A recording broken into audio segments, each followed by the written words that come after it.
Welcome to Live DAF, your online DAF Yomi Shir. Shalom Aleichem, welcome back to today's DAF, Bava Kamma, DAF Tezayin. We actually got up to Tezayin Amud Aleph, but perhaps for clarity's sake, let's just back up briefly, quickly summarize the Gemara before. Actually, let's just start from the Mishnah to Zvav Amud Beis, around 15 lines off the bottom, and that will lead us into today's DAF.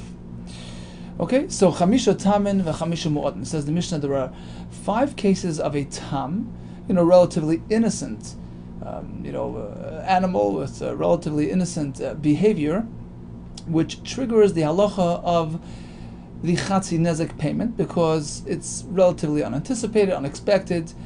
So any payment is deducted by 50%. V'Chamisha Mu'adin, and 5 cases of mu'ad, anticipated, expected, habitualized, in which case you're fully responsible, 100% payment. What are the 5 tamin? Behema is not expected to do the following: loy ligach, to gore, loy ligaif, to shove, loy lishach, to bite another animal, loy lirbaitz, to crouch, loy livait, nor to kick. However, hashen moedes le'achoy lesroilo, a shein is accustomed to and expected to eat something which is suitable for it, something edible. It's going to eat it, and if it does so, you should have expected it. You should have restrained your animal. You're liable 100%. Likewise, an animal is expected, is accustomed to just walking without paying much attention and to break things along its way. V'shar hamud, or any one of those unusual behaviors like goring, etc., if they happen repeatedly, it sort of graduates into a shor hamud. Now it's expected, it's anticipated, you're fully responsible.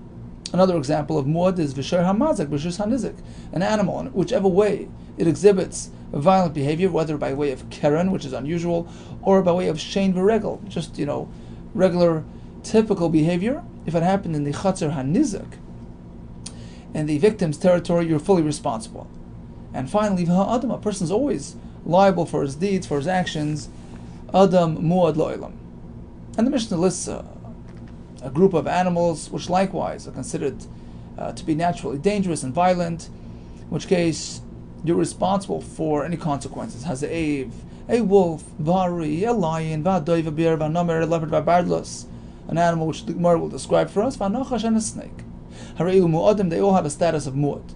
Rabbi Lezer Omer, it depends. Bizman shehim bnei tarbus, when they're tamed and trained and domesticated, einon mu'adim, they don't have a label of mu'ad, but a snake does, can never be restrained. V'anachash mu'ad, lo'ilam, anachash, source of ra, the Yitzhara, he's always going to be violent. Now, let's make a diuk in the Mishnah.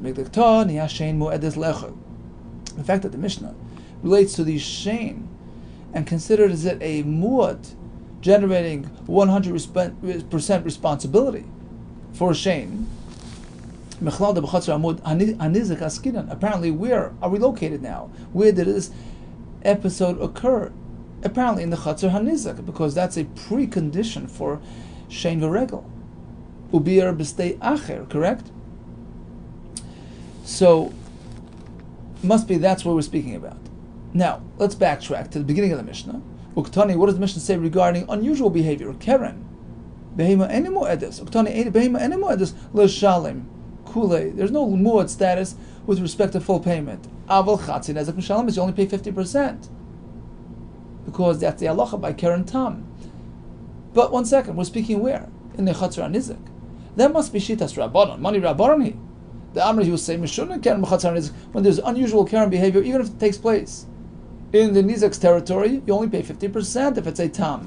Chatzi nezek l'mishalim. Okay, good. So the first part of the Mishnah is speaking about chatzar nizak, keren and tam are 50%, shein 100%.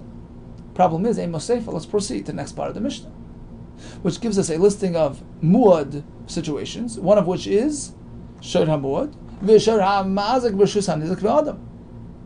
So shor hamazik, any types of damages, whether it's usual or unusual, typical or non-typical, keren or shein. If it's in a chatzar nizik, you chayv nezek shalim, right? We have shor hamuad, a Karen who got habitualized. We have Shir HaMazik v'Shir HaNizak, and we have Yor Adam. Who's the Shita that makes you pay 100%?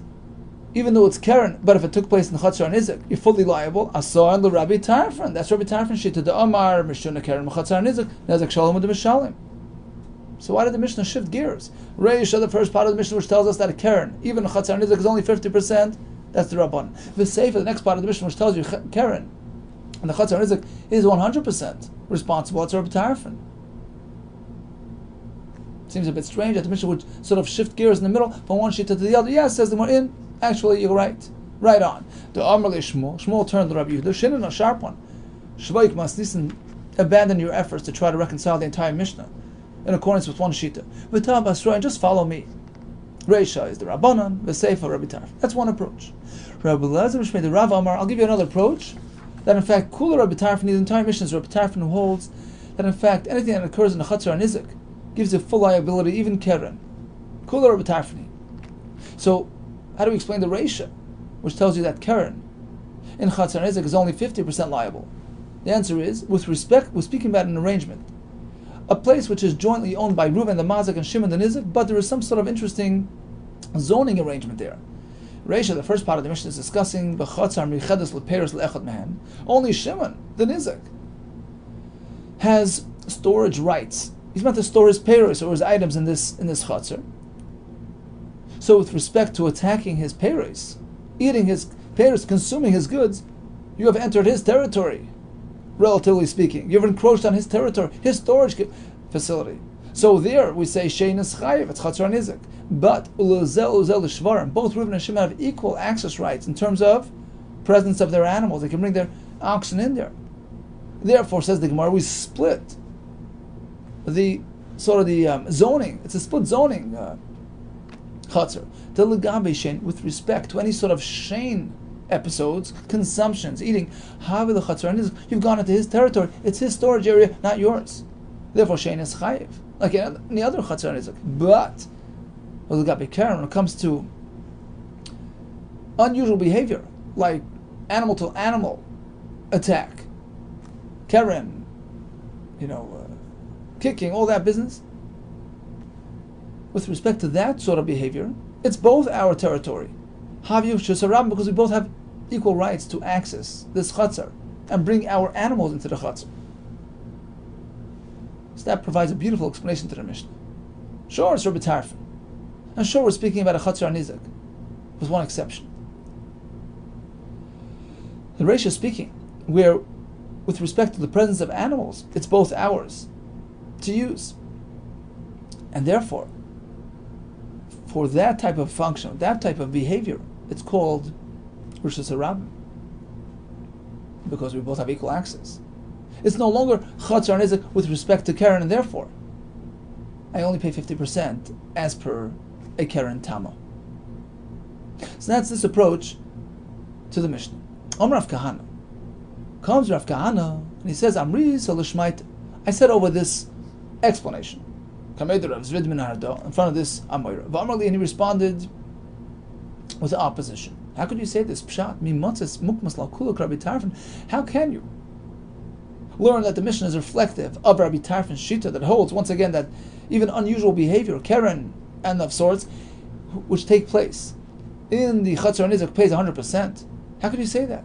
Haktani, look at the Mishnah closely again. Hashem moedes le'acholes roilah. Shein is considered a muad with respect to consuming things which are roi, which are edible.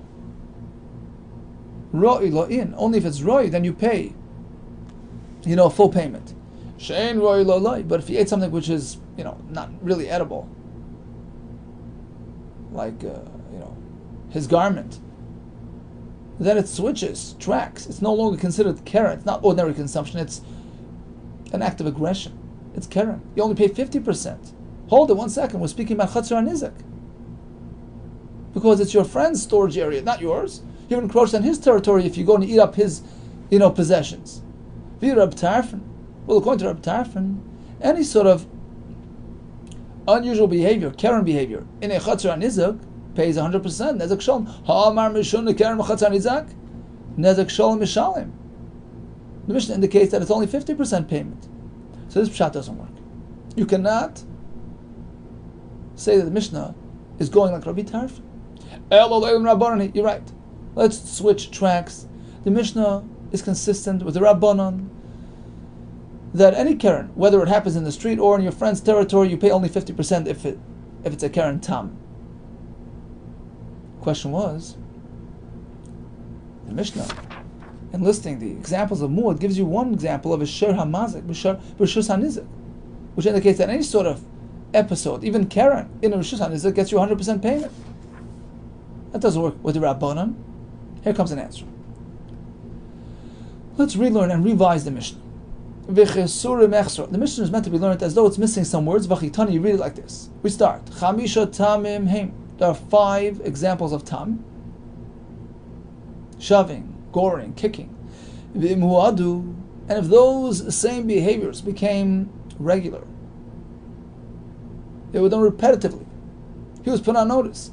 Now they graduate from tam to muad. Those same behaviors are now labeled as muad. V'chamisha muadim. Chamishtan muadim. Those same 5 turn into muad. And we're done. We're done with the list. That's all the Mishnah is trying to point out. These 5 tam behaviors can now revert to muad if they become habitualized and regular behavior. And then the Mishnah proceeds to other halachas. For instance, v'shein v'regel, you should know that these types of behaviors, mu'adim etchilosan, you're a mu'ad from day one. Ve'echan adasan, when does the din of mu'ad apply when it comes to these types of behaviors? B'chatzar nizak, right? Bir b'zdei acher, must take place in his place. That's all. The Mishnah never discussed what happens to keren b'chatzar nizak, unlike the way we thought initially. Mazik b'shus hanizak is simply going back on the shein v'regel. Where do we say there a muad? Where are you responsible? In chatzar nizak. Mask of the Ravina, avakash. So the Mishnah Mayas is totally disregarding this case of keren b'shus hanizak, meaning we're not counting that as part of the mu'adim in the Mishnah. Haktani l'kaman. But take a look later on the next parak. Shora mazik b'shus hanizak keitzad. What happens if the shayr used his keren to imazik in a chatzar nizak? How? What happens? Right? Now, when you say keitzad, it almost sounds like you're relating back to a previous Mishnah, right? Keitzad. What you said there will now be explained, right? So this works very well. If this concept of shor hamazik b'shus hanizik has already sort of been mentioned in passing by us in the Mishnah, that very much explains why later on in the other Mishnah it relates back and says, okay, let me explain it now, Ketzad, because it's already been mentioned in passing. However, if it's never been discussed at all, as you're suggesting, my Ketzad, what's the point of, what do you mean Ketzad? How? Tell me what you introduce the halacha. It's not yet been brought on the table. Ravina says, Ravina, I'll tell you pshat in the Mishnah. Again, we revise the Mishnah, but slightly differently. There are 5 examples of tam, goring, kicking, etc. And if it becomes regular behavior, it graduates into a mu'ad. And we're done with our list. 5 this and 5 that. We're not looking to give you a comprehensive list of mu'adim. The Mishnah was just sort of pointing out that these 5 unusual behaviors turn into usual and mu'adim if in fact he's put on notice. And the Mishnah continues, v'shein v'regel, mu'adim etchilasam. When it comes to shein v'regel, these are regular, habitual things, mu'ad from day one. V'zeu shor ha'mu'ad. And getting back to those 5 unusual things which sort of reverted to regular behavior, that's your shor ha'mu'ad discussed in the Torah. A shor was negeach once again and again, that's a shor ha'mu'ad. And the Mishnah continues and makes a new reference to something else. You should know v'shor ha'mazak b'shus hanizik machlekes Rabbi Yehuda Rabbanon. That in fact, if the keren or the unusual behavior takes place in the rishus of the nizak, you should know it's a machlekes. And we hold on that, and we wait until the next parak, and we go back and we say keitzad. Let's elaborate on that. And the Mishnah now continues. And in fact, there are many others. Another group of animals that are considered muad. From day one, they're known to be dangerous and hazardous. Hazei, right? V'hari, v'adoi, v'barlis, v'anover, nachash. Tanya mihachi. We find the Brisa likewise structured the halachas in this manner. Chamisha tamimhein, v'im hu'adu chamish tamu'adim. These are 5 unusual expressions of aggression, and then they can turn into muad if in fact it happens repeatedly. And we continue v'shein v'regel. These are mu'adim etchilasan, v'zeh osher ha'muad, v'sher ha'madeh, which is on this machlekes shabtav m'rabbanon. We have others likewise are considered muad from day one, and that's the hazei, v'ari, v'adoi, v'anomer, v'arbaz, v'nachash. Now, there's another version where they learned that Ravina was coming to answer another question within the Mishnah of ours. Tanan, the Mishnah starts Chamisha Tamim v'Chamisha Mu'adim. There are 5 examples of Tam and 5 of Mu'ad. That's it. V'Sulaka, only these 5. V'Ika, what about all those animals? Hazeiv, Hari, V'Adoi, V'Nomer, V'Ambardas, V'Nachash. Many more than 5. Right? Umeshami. Amar Ravina. So Ravina comes and answers this question. So previously we thought Ravina was coming to answer the other question, which Rabbi Lezer. According to this approach, Ravina was focusing on this question. The number issue. It's only 5, there are so many more. You have to revise the Mishnah as follows. We're not looking for a comprehensive list of mu'adim. No, not at all. When the Mishnah gives you the number 5, it's trying to make a point. There are 5 examples of tam, right? The Nagicha, Nagifa, all those. And these same 5 can turn into mu'ad if they become a mu'ad, and we're done. That's all. That's the point we're making. Of course, there are many other situations which are labeled as mu'ad. We're not getting to a comprehensive list. We're just trying to make a point that these 5 can actually graduate into mu'ad. And of course, v'shein v'regel, of course, mu'adim et chilasan. V'zeh oshar ha'mu'ad, v'shar ha'madog v'shus ha'nizek, machlek v'shav m'rabbanon, v'yesh mu'adim achirim, there are many other ones. K'yayetze be'elu, and that's the hazei, v'ari, v'adoi, v'nomer, v'badlos v'nachash. So the bottom line is, we have machlekes regarding kerem v'shus ha'nizek, where Tarfim says in the Kshalom, Chacham say chatzi nezek. There was a question as to how to learn our Mishnah, whether we're splitting the Mishnah into 2 shitos, all according to Rabbi Tarfim, or all according to Rabbanon. Amongst the unusual behaviors, we have veloy lirboitz. A behemoth is not meant to, crouch down and break something. On Rabbi Lezer, it depends on the size of the item. Yeah, a large container, he's not going to crush on a regular basis. But if it's a small sized jug, orchiyu, pretty common for an animal to sit down and crush it. And it's called regel, rather than kerem. Perhaps we can prove this from a brisa as well. Behema is accustomed to walk along the road, break things as he's walking, and to actually crush a person as behema as a kelim, or behema or kelim. Now Mishnah indicates that crouching is not something usual. Says the Gemara, so apparently there's a difference in terms of size. And this is consistent with Rabbi Lezer.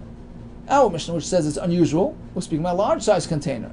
Whereas the Brisa, which deems it to be par for the course, is speaking about a small size container. Well, says the Gemara, not necessarily. The women outside. Perhaps when the Brisa considers it to be ordinary behavior, typical, expected behavior, we're speaking about sort of brushing by it, which that is something common, just to sort of walk by and break them as they're going along. But certainly crouching is considered unusual, irrespective of its size. Ikada Amri, there's another version. Amr Belezer, the other way around. Don't think there's a difference in terms of size. Don't think pachin gedolim hudalav urche. If it's large, it's not accustomed to crouching on them. Ava pachin ketanim urche. But if they're small, then we expect this to happen. No, that's incorrect. Alafilu pachin ketanim nam elav urche. Even if it's small, the animal is not expected to crouch on it. And if it does so, it's considered kerem. Meisvi, we have a kasha. Now instead of a rai, we're going to have a kasha from that brisa. It's difficult for the behemoth to do all these things. Rabbi Lezer, no, the women outside. Maybe the Brisa is speaking about crushing it as he's walking along, but not crouching on it. Others actually had a stira. Tanan, the Mishnah says, Ravit says unusual. Tanya, but the Brisa indicates it is usual. Rabbi Lazar depends on the size. Like kasha, kan bepachem gdolim. That's unusual. Kan bepachem tanim. There it's common occurrence and expected. So bottom line is, the Mishnah says l'revitza is not considered common and expected. It's called unusual and aggressive behavior, which generates the keren approach. Tam pays chatzi nezek, muad nezek shalim. According to some Gershis, Rabbi Lezer made the distinction between large size, where it's not expected, whereas if it's just small in size, it's par for the course. We have a group of animals who are considered aggressive by nature, hazei, v'ari, and we have the bardus as well. What is this bardus? My bardus. Om Rabbi Yehuda nafrasa. Okay, my nafrasa. What is that? Om Rabbi Yosef appa. Okay, says the Gemara. Meisvei, we have a kash on that. How can you say the bardus in the Mishnah is the appa? Fri May Omer afa tzavua. We add tzavua to the list. Rabbi Lezer Omer afa nachash. Nachash as well. Now, what is tzavua? Om Rabbi Yosef tzavua zu. That's the appa. Zu appa. So how could you say that bardus in the Mishnah is the appa when we see Rabbi Meir is coming to add the appa onto the appa of the Mishnah? Like kasha depends what type of animal. Meaning like this. Sure, bardus in the original list is appa. Likewise, tzavua of Rabbi Meir is appa. But there is a male tzavua and a female tzavua. And Rabbi Meir is coming to add the male tzavua to the list as well. Like kasha. They're both the same species, but they're different in gender. Like kasha. Kamma tzavua is zachar, male tzavua, that's Rabbi Meir's addition. Kamma tzavua nekeva, the Mishnah is speaking about a female tzavua. This Sanya. And what's the chiddush of Rabbi Meir? Because here comes a very interesting phenomenon. This tzavua sort of changes, evolves into some sort of plant, and eventually turns into a demon. So don't think this is like sort of a different type of animal, a different species, which is not included in the list of the Mishnah of dangerous animals. Comes Rabbi Meir and says this is also meant to be added to the list. The Sanya tzavua zachar, this male tzavua, goes through a whole life cycle. After 7 years, nasa atalev, it turns into this sort of bat. Atalev lachar shevashanim, after 7 years of that, nasa arpad, another type of flying creature, arpad. So atalev lachar shevashanim, nasa arpad. Arpad lachar shevashanim. What happens to the arpad after 7 years? Nasa kimoish, turns into some sort of plant. Kimoish lachar shevashanim, nasa chayach, some sort of thorn. Chayach lachar shevashanim. Finally, that's his last stop. Nasa shade. On this topic, Shidrei shel Adam lachar shevashan nasa nachash. One's spine, after 7 years, turns into a snake. V'hanimilad l'kar b'moedim. That's provided he failed to bow down by moedim, which is, a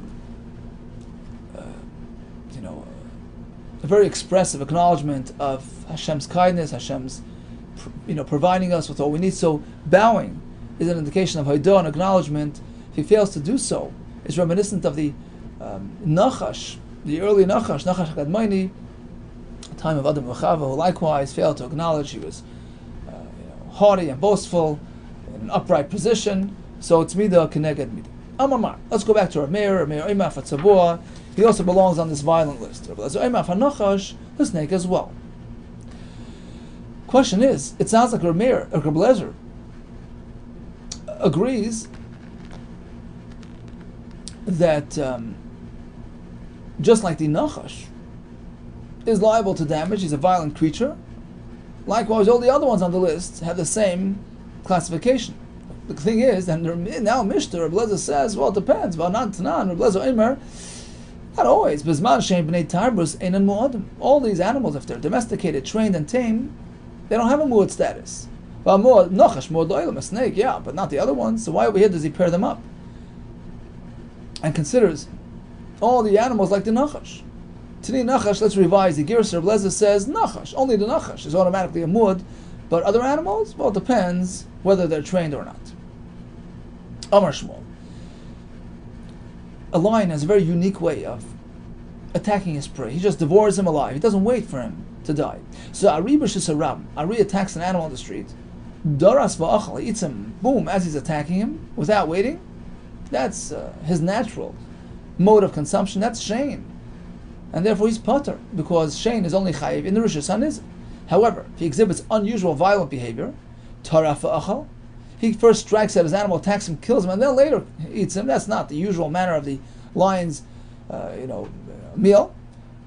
that's a violent behavior. It's aggressive behavior. That's not shame. That's labeled Keren, and Keren in Shus Rab Mischai.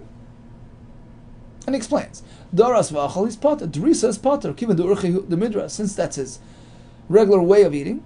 Havali k'moshe achla peres v'yirakos, Davili shemer Shus Rab u'potter. It's like he ate, fruits and vegetables. Just a way of expression. We're saying this is common, this is regular. This is called shane in the street. Shane in the street is potter. However, Toraf, if he attacked the animal, wait for it to die, and then ate it, lav urchi, that's not the derech of the lion, and therefore it's called unusual. It's called keren, in which case it's chayiv in the street. Remember, Dimita say that treifa, doing it in a treifa fashion, lav urchi, that's not the derech of the lion. But the pasuk indicates otherwise. Aryeh is teiref, v'di geroisav, on behalf of his offspring. So we see teiref is modus operandi for a lion. Well, that's unusual. B'shvil geroisav, if he's hoarding food for his kids, that's something else. But if he's eating for his own purpose, his own consumption, for his own purpose, for his own needs, then he does drisa rather than treifa. Then the pasuk continues, umachanach levoisav. He chokes for the levois. That's also either his mate or his family. So in any case, we see that he does treifa. Again, the same answer, b'shvil levoisav. It's not for his own use; it's for the levoisav. The pasuk continues, v'yamale. He fills his dens with teref. So you see, he does do treifa. Again, the same answer, because he's trying to store it away. It's not for immediate use. The pasuk continues, treifa. He does treifa in all his dens. It's full of treifa. So we see again, treifa is part of his behavior. Again, it wasn't for immediate use. It was for layaway, and there he does treifa. Batanya, we have a kasha from a brayso on Shmuel. Again, Shmuel says immediate consumption is called a derech, but killing for later is not. Right? So treifa means first he killed the animal and then he ate it. That's not the common way of. That's not the way the animal operates. That's called keren. Batanya, we have a brayso. V'chein chaya, any animal, even a lion, shenichnas l'chatzar nizak, enters the nizak's, its victim's territory. Torfa be'ema v'achla, did treifa and then consumed the animal. Tarfa be'ema v'achla basar, and then ate the flesh. Mishalom nezek shalom. That's nezek shalom. That's a shame. So we see that even an animal like a ari who's teiref, that's considered shame. The answer is my skin was speaking shetarfel aniach. His intention wasn't for immediate use. Then he would have just devoured him on the spot. He was trying to put him away for later. Well, ha'achla ketani, the brayso says he ate it. Initially he planned on leaving it for later. He changed his mind and ate it right away. And how do we even know what's going on in an animal's mind? How could we ascertain that that's what happened? Avoid another kasha. The Shmuel Nami. When Shmuel says the animal was teiref in the street is chayv because it's keren, who says maybe it was meant for later? So then it's considered regular behavior. It's shame. So why is he chayv in the street? Maybe he changed his mind, but initially he was planning for later. Okay, so we go away from this pshat in the brayso, and we come up with another pshat. Again, there was a kasha on Shmuel. Shmuel tells us an animal is an ari, a lion, specific to an ari. He duris v'oichel. He attacks and eats before the animal dies. That's called shame. But if he first kills and then eats, that's keren. The brayso indicates that even taraf is shame. Amar Nachmar Yitzchak l'stadin katani. The brayso must sort of it has to be split sort of into two cases. L'stadin katani. The brayso says tarfa, and then it says achla. Two different cases. Shetarfa laniach. It did tirfa. It attacked it, killed it, without eating it right away because he put it away for later. That's usual. Or in a case where he ate it, he did risa. He ate it as he was killing. So in those cases, it's certainly keren. Mishalem is nedek shalom. Ravina Amar, here's another teretz on Shmuel with the brayso. Kika Amar Shmuel, when Shmuel tells us that only this behavior is considered normal for the lion, Bari Tarbus was speaking about a tamed lion. A regular lion, anything it does is considered usual and no surprise. But a tamed lion, a domesticated, a trained lion, there it's different. Going like Rabbi Lezer, the Amar la Burche. It's not expected that this animal should exhibit, aggressive behavior. And therefore Shmuel makes that distinction. Well, one second, if that's the case, I feel darsanami l'chayiv. So any sort of expression of violence exhibited by this tamed lion is considered Karen. Whether he did Taraf or Daras, he's not meant to do either. So let it be Karen, which is Chayiv Rishus Rab. So how could Shmuel make that distinction between one and the other? Ella, you write the Ravina Lava Shmuel Itmar. Ravina was never referring to Shmuel. Ella Masnisa, he's going back on this price, which was a kasha on Shmuel, because the Brisa says any which way a lion attacks his prey is considered par for the course. So the answer is like this: Kitani Masnisa Bari Tarbus.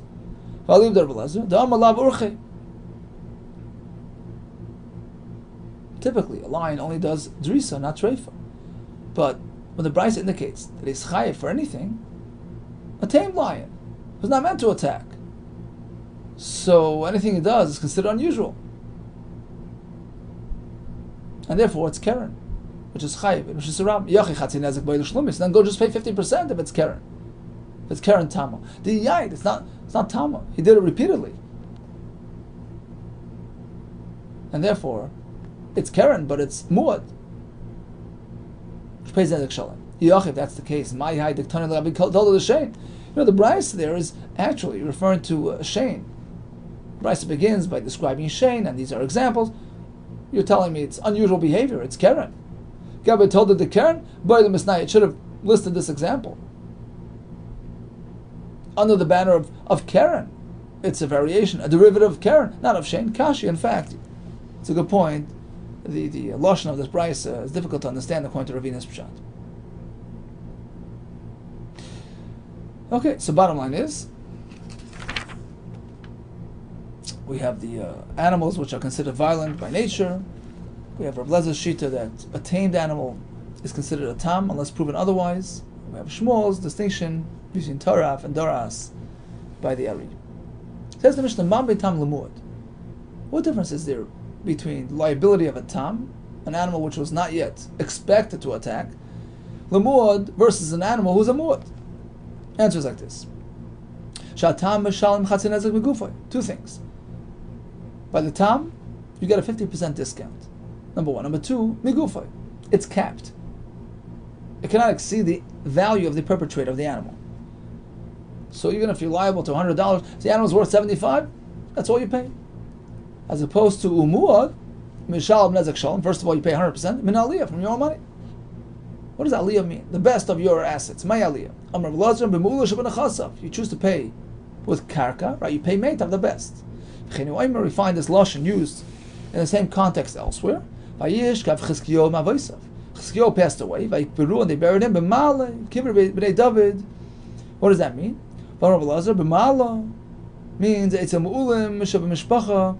He was buried alongside the most prominent members of the family. Who are they? David u'Shlomo. Vayikberuhu b'kivroisav asher karlei b'ir David vayashkivu b'mishkav asher malei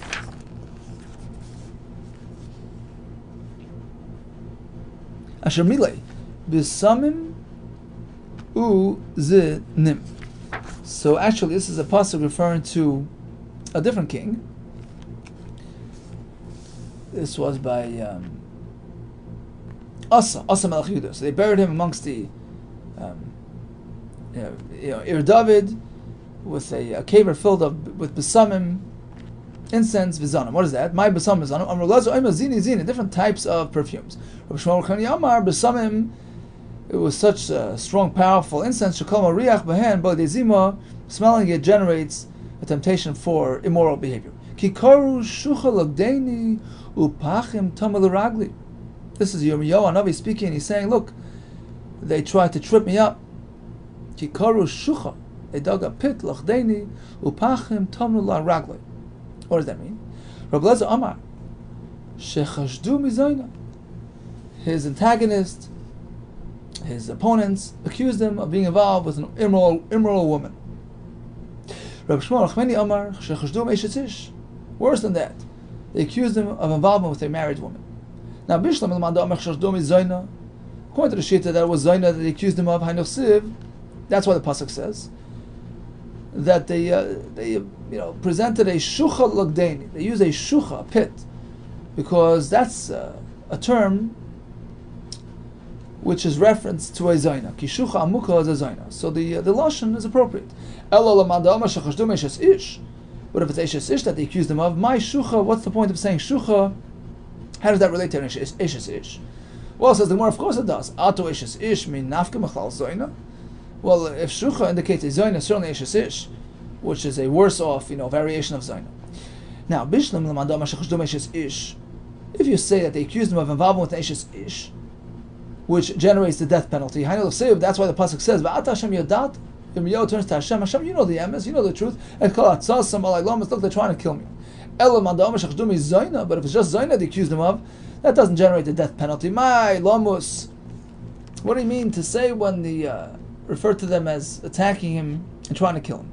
The answer is that in addition to that, they also did something else. They tossed him into a pit with quicksand. They tried to kill him. Darash Rabbah. Maidach said, what does the pasuk mean? Again, Yirmiyahu Hanavi telling Hashem regarding the people of Anasais who were giving him a hard time. You mukhshalom fanecha, they should stumble before you. Beis apcha asei bahem. What does that mean? Amar Yirmiyahu v'nagash baruch Yirmiyahu turns to Hashem. Rebbeinu shalayla. Afilu b'shah sha'ishin staka. Even when these people are involved in charity, and Tosfos says the word lefanecha, you mukhshalom lefanecha indicates tzedakah, because the pasuk in Yeshaya says v'halach lefanecha tzedkecha, tzedakah is lefanecha. So even during that moment, when they think they're doing a mitzvah, Hashem arranged that they should waste their money and give it to people who are not worthy of tzedakah, they should not be rewarded for their actions. We have a pasuk back by Chizkiyahu HaMelech, v'kavod aslei b'moisai. They did covet for him during his death. What does that mean? After his passing, they established a yeshiva, Talmidim sat and learned by his kaver. Tosfos says because he disseminated much Torah. He was marbitz a lot of Torah in Klal Yisrael. He lifted the standards of Torah knowledge. Everybody was well versed and expert in the most difficult halachas of Tumah v'Tahara. So, in respect to his actions, they established a yeshiva. And Tosfos says, of course, it doesn't mean on the kaver. You're not allowed to learn on the kaver, lest it appear like you're mocking the departed who can't learn, but it means, within a reasonable distance, 4 amas from the kaver. How long did this yeshiva go for? Rab Nosson, Pligibor, Rab Nosson Rabban, Zamachlekes, Rab Nosson Rabban. Chadamar Shloisha. One says it was a 3-day affair, Chadamar Shiva, some say until the end of the Shiva, which is the next stage of mourning. Some say up until the Shloishim, which is the last stage of mourning. All the best to you and Atzlacha Rabbah.